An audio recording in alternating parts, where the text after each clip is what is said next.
The late afternoon sun hung like molten copper above the Arizona plains, its heat rippling the air in wavering waves. Caleb Mercer tightened the leather strap on his pack as he led his best mule, old Juniper, toward the trading post. He'd spent the morning hauling supplies for the ranch and hoped to get home before darkness crept in, before the coyotes came out, and the cold set in. Juniper plodded beside him with familiar steadiness, her hooves kicking little puffs of dust into the breeze. Caleb gave her an affectionate pat. "Another hour and we're home, girl." Juniper flicked an ear, unimpressed. The land stretched wide and empty, broken only by clusters of rock and the dry skeletons of desert shrubs. Caleb was scanning the trail ahead when a faint movement caught his eye, a flutter of cloth behind a stack of sandstone boulders. Instinct made him slow. Out here, sudden movement rarely meant anything good. "Who's there?" he called gently. Two figures emerged, hesitant as deer approaching a watering hole. Apache sisters, barely into their teens, Tala, the older one with fierce, watchful eyes, and Naira, smaller and trembling, clutching her sister's arm. Their dresses were torn, dust clinging to their bare feet as though they'd been running for miles. Caleb lifted his hands to show he meant no harm. "You all right? You hurt?" Tala glanced over her shoulder at the distant ridge. "Men coming," she whispered. Her voice shook, but her posture remained protective, shielding Naira. Caleb followed her gaze. On the ridge, silhouetted against the burning sky, rode three armed trappers, men Caleb recognized all too well. They were notorious for cruelty, for snatching livestock, and for kidnapping Apache women to sell to the highest bidder. A cold knot twisted in Caleb's gut. "You running from them?" he asked quietly. Tala nodded, jaw tight. "They followed us since sunrise." Caleb looked at the sisters, frightened, exhausted, alone, and then at Juniper, the mule that had carried him through storms, floods, and lean years. Giving her up would cost him dearly, but keeping her would cost the girls their freedom, maybe their lives. He didn't hesitate. He pressed the reins into Tala's hands. "Take Juniper. She's fast, sure-footed, and she knows these trails better than most men. She'll get you far from here." Tala's eyes widened with disbelief. Naira clutched the reins, as though afraid they'd disappear. Caleb stepped back. "Go now, before they reach the valley." The sisters mounted Juniper, and with one last grateful look, they vanished into the shimmering desert heat. Caleb watched until they became nothing but dust on the horizon, and then he turned to face the approaching riders alone. The desert wind picked up as the sisters disappeared over the far rise, Juniper's hooves drumming a fading rhythm across the hard-packed earth. Caleb stood alone on the trail, the reins no longer in his hands, the weight of his choice settling over him like the gathering heat. He didn't have long to think. The trappers crested the ridge moments later, riding hard. Their horses snorted, kicking up trails of dust as they descended toward him. Caleb recognized each man. Dawson, the leader with the scarred jaw. Pike, wiry and mean as a rattler. And Holt, broad-shouldered, with the dead eyes of someone who'd sold too many people for coin. Caleb's pulse quickened, but his face remained steady. He took a slow breath and stepped into the open, letting the trappers see him clearly. Just a rancher on foot.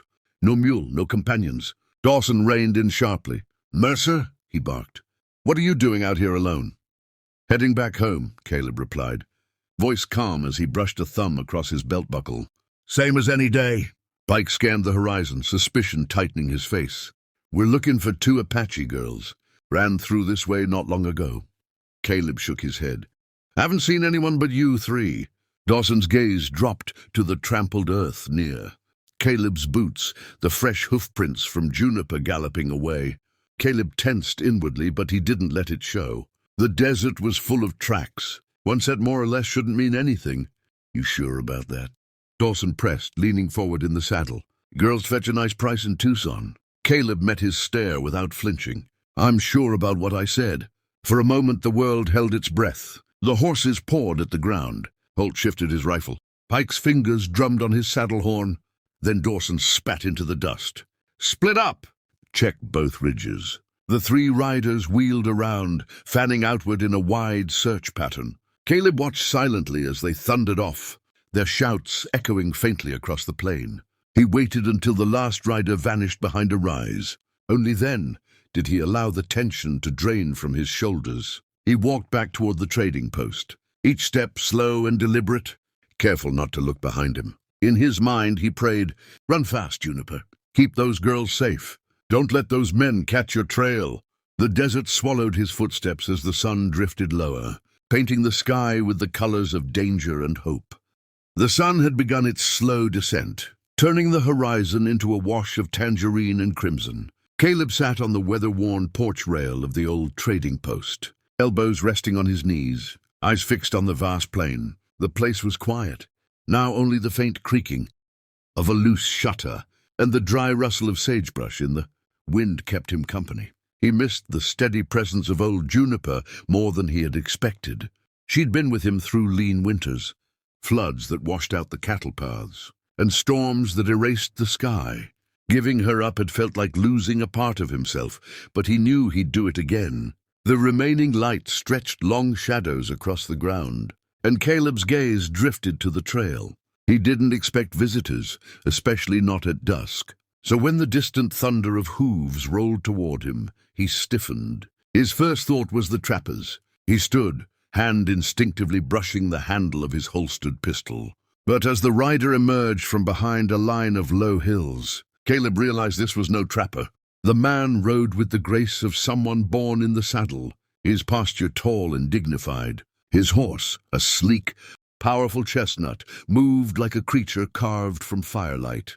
The rider's long braids were wrapped with bone and turquoise, catching the evening glow. Patterns of white and red paint marked his face, symbols Caleb didn't recognize, but felt the weight of. He brought his horse to a smooth stop before the porch and dismounted silently. His presence was commanding, but not threatening. He studied Caleb with eyes sharp as obsidian, eyes that saw much, weighed much. "You gave them your animal," the man said. His voice was deep, steady, and carried the quiet authority of someone accustomed to leading. Caleb nodded. They needed her. A long silence stretched between them, not awkward, just heavy with meaning. The man stepped closer. "I am Kohana," he said, "a father of Tala and Naira." Caleb felt something inside him ease. "They made it safely then." Kohana inclined his head. "Because of you. You slowed the hunters. You risked your life without knowing their names." Caleb exhaled, relief softening his shoulders. "I only did what anyone should have done." Kohana raised an eyebrow. "Not anyone," he said. "Only men with good hearts." Caleb wasn't used to praise. He looked away, embarrassed. But Kohana continued, his voice gentler now. "My daughters live because of your choice." The desert wind shifted, carrying the chill of coming night. And in that quiet, Caleb understood that their paths had crossed for a reason. One that would not end with the setting sun. The last edge of the sun hovered over the horizon, gilding the plains in molten gold.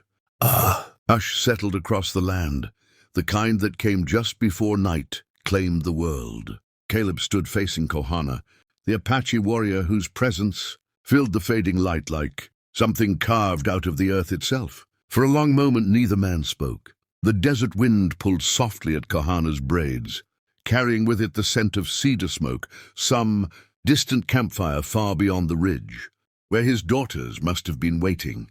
Kohana reached into the leather satchel slung across his horse's side. When his hand emerged, he held something wrapped carefully in soft deerskin. He unrolled the cloth and revealed a blade carved from obsidian, its surface dark and glassy, catching the last sunlight in sharp, shimmering glints. The weapon was beautiful, deadly, yes, but crafted with reverence. The handle was wrapped in cured hide and adorned with a single eagle feather, bound neatly to the base. Kohana extended it toward Caleb. "This is for you." Caleb blinked, taken aback. "I don't need payment." "This is not payment," Kohana replied, his voice carrying the quiet weight of tradition. "This is honor, a gift from one who owes life to another." Caleb looked at the blade, but did not reach for it. "I didn't give Juniper away to earn favors," he said. "I just wanted your girls safe." Kohana stepped closer, his expression softened by something like gratitude. "And because you wanted that, they are."